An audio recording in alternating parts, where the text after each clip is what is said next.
Okay, so good afternoon, everyone. Very glad to be here. Obviously, joined many of the preceding sessions and looking forward to speaking today.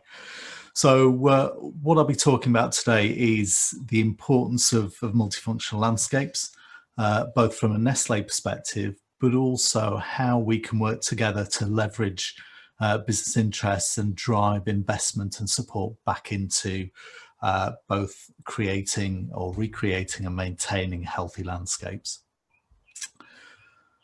So from a Nestle perspective, we've been very much focused on environmental sustainability for many years. And obviously one of the core elements for us has been about how we manage our operation. And clearly, as you can see within our operation, we've made significant strides. These numbers are specific to the UK and Ireland in terms of both reducing our greenhouse gas emissions per tonne by over 60%, and similarly in terms of water consumption as well.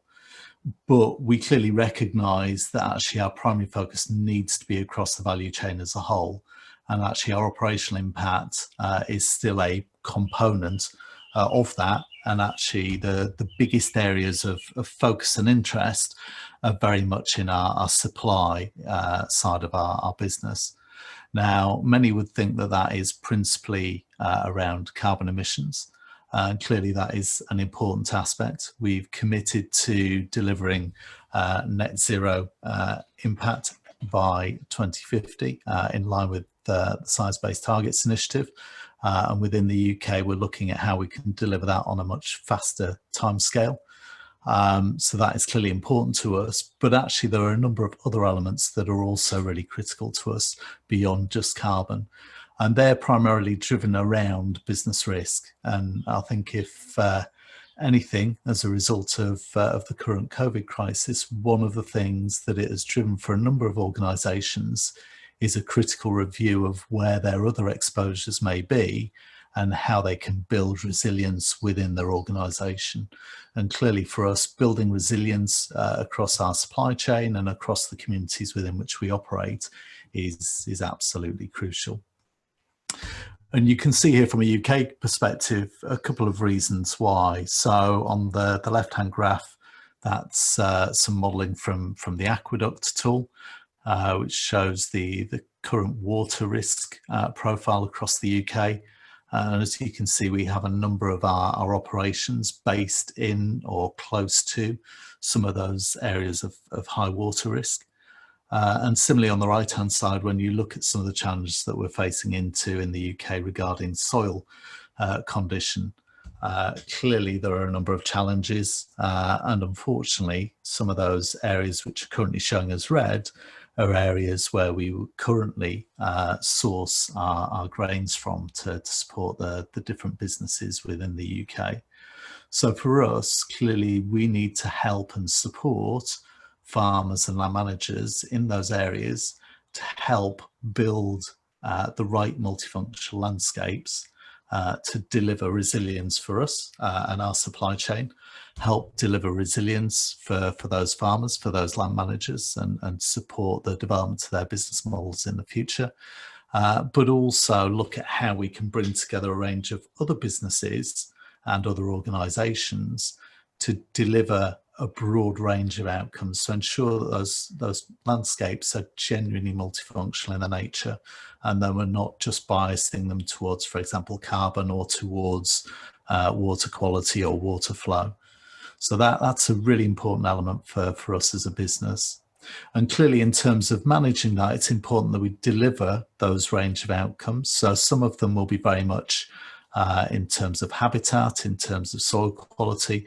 But the other key thing we mustn't forget is we need that land to deliver food production as well going forwards. If you look at the forecasts from WRI and from UNFAO, the current forecasts are, if we continue on a business as usual basis, we'll need somewhere between 60 and 70% additional food from the land to support citizens globally.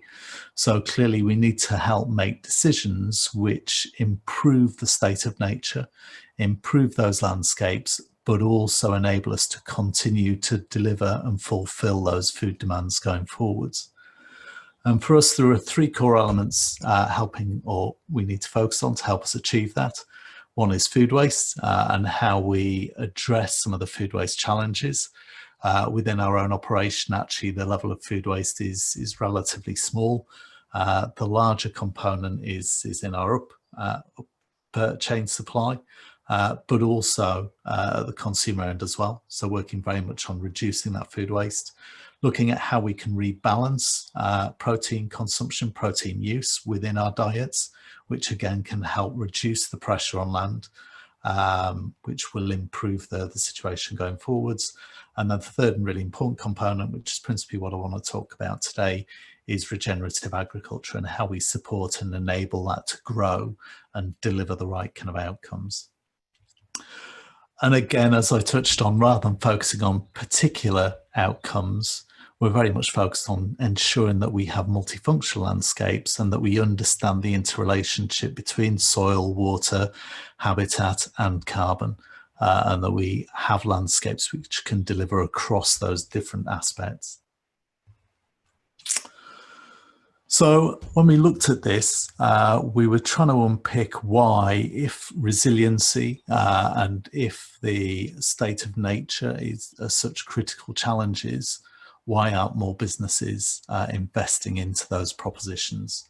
So probably about 3-4 years ago, I was having some discussion with Tom Curtis from 3 Keel, who presented in session 2 in the series, to really kind of unpick and understand that. And we did some work where we started to talk to a range of peers, both within the sector but also outside the sector, to understand from their perspectives why those investments weren't being made.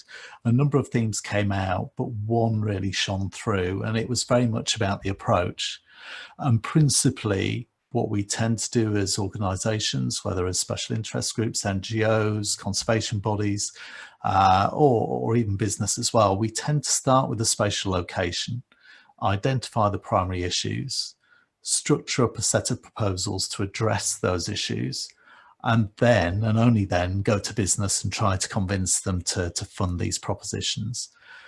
And the real challenge with that kind of approach is typically those proposals don't align with the core business interests, or the business struggles to understand how it aligns, and therefore we struggle to get the investment.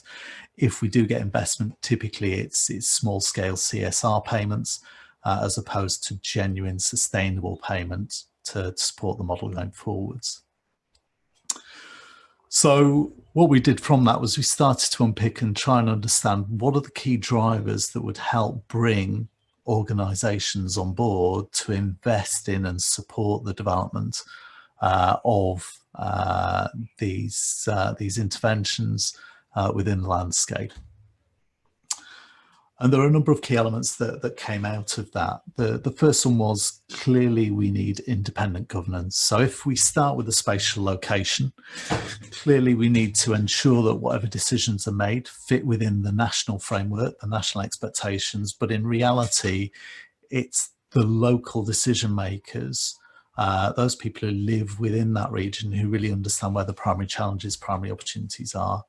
So it's important, whether you call it catchment system operator in line with the Natural Capital Committee's recommendations or something else, it's important that we have that independent governance body who can look at that particular region, do the analysis and actually identify what are the key requirements, where are the key gaps within that landscape. Can use a range of different tools to achieve that. Won't go into the detail of what they look like, but as a result of that, ultimately produce that asset register or that plan detailing what the core requirements are, taking into consideration both business interests and the interests of civil society. So it's very much a balanced proposition. And then separately, we would then look at a model which actually focuses on the financing and delivery against those requirements. And this is really where we started to build out what was needed. And there are a number of core elements there. The first one was, we need to start demand side. We need to understand what the business interests are. And within that, we need to separate out payment for goods and payment for services. Once you do that, it enables sectors beyond just agri-food to step in and engage as well. If all we ever do is pay a premium on the commodities that we procure, it limits the amount of businesses who can step into that space. The second piece is how we assess. So it's important that when we talk to businesses, we really focus on risk and opportunity. When we talk about impacts, it can be quite a negative discussion for a number of businesses, and they will potentially withdraw from that conversation. All businesses have a really strong interest in where their current exposures sit, where their risks sit, and what they need to do to manage those. So if we talk the language of risk, it's a very engaging proposition for those businesses, and it's much easier to bring them on board and help construct a proposition to address those risks. The next piece is aggregation. So again, providing an opportunity to bring together all those different business interests. There are a number of benefits. One is obviously it helps drive a much more multifunctional outcome by bringing those different interests together. But also there's a number of efficiencies. Firstly, scale. The more organisations, funding organisations we can bring together, the bigger the pot, the more efficient the delivery. The second piece is multifunctional outcomes. So if we only specify outcomes and not interventions, we know that the interventions that are delivered will not only deliver those primary outcomes, but will deliver a range of secondary outcomes effectively for free. And also we get density of implementation. One of the big challenges with value chain approach is that if I look at all my farmers, although we can help incentivize and support them, they may be quite well distributed across the landscape, and therefore the impact of those interventions heavily diluted. If we can aggregate up not just the demand side, but the supply side as well, bringing together a group of farmers and land managers, it means we can have much denser implementation within the landscape. And finally, approach. It needs to be accessible. One of the core challenges with, for example, reverse auction is it tends to lock out the smaller players and favours the larger players who have the headroom, the capacity to build the proposition. So if we can aggregate up those smaller players, then it enables them to put forward a combined proposition, enables them to play in that space. And it also needs to be appropriate. We need to provide a solution which enables farmers and land managers to determine, with the support of credible and highly experienced advisors, to identify which interventions are appropriate for their farm, for their business, but which will still deliver the outcomes that the demand side need. So that was the proposition. And as a result of that, that's how we started to develop the landscape enterprise network model. So I don't intend to go into the detail of that. If anyone's interested and wasn't on the session, you can dive back into episode 2, where Tom very eloquently talked about the landscape enterprise network model and how that works. But for us, we're really clear that that's an open source model. It's not a Nestle model. It's an open source model that can be used to leverage and embed the interests of business into the landscape, help drive that investment into the landscape to deliver not only environmental outcomes, but to build resiliency within the community, build economic and social outcomes within that community. And what we wanted to do was make sure that this wasn't just rhetoric, but we tested it as well. So as a business, Nestle, we draw down about 8% of Scottish dairy, about 2% of UK dairy as a whole. So we built a proposition with our dairy farmers to look at how this could be evolved. And we started that work about 3 years ago with a number of advisors, some of them who are on the call today. And really pleased to say that although we targeted what we thought was quite an ambitious level of trying to engage about 60% of our dairy farmers in those or in the programme, actually for the last 2 years, with the support of our advisors, First Milkers, the cooperative, we've seen every single one of those farmers delivering nature-based solutions within the landscape. And what we're also doing is working with academic partners, so the N8 agri-food team, looking at how we both assess and develop the lens model itself, but also looking at the complex interrelationships between interventions and outcomes.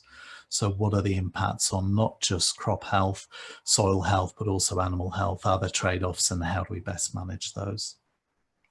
And as you can see here, Tom, again, in the previous session, talked about the lens laboratories across the UK. We're continuing to see them grow rapidly. And what you can see here is the green blobs represent the areas where we as a business, Nestle, has a core interest, typically from a sourcing or possibly from an operational perspective.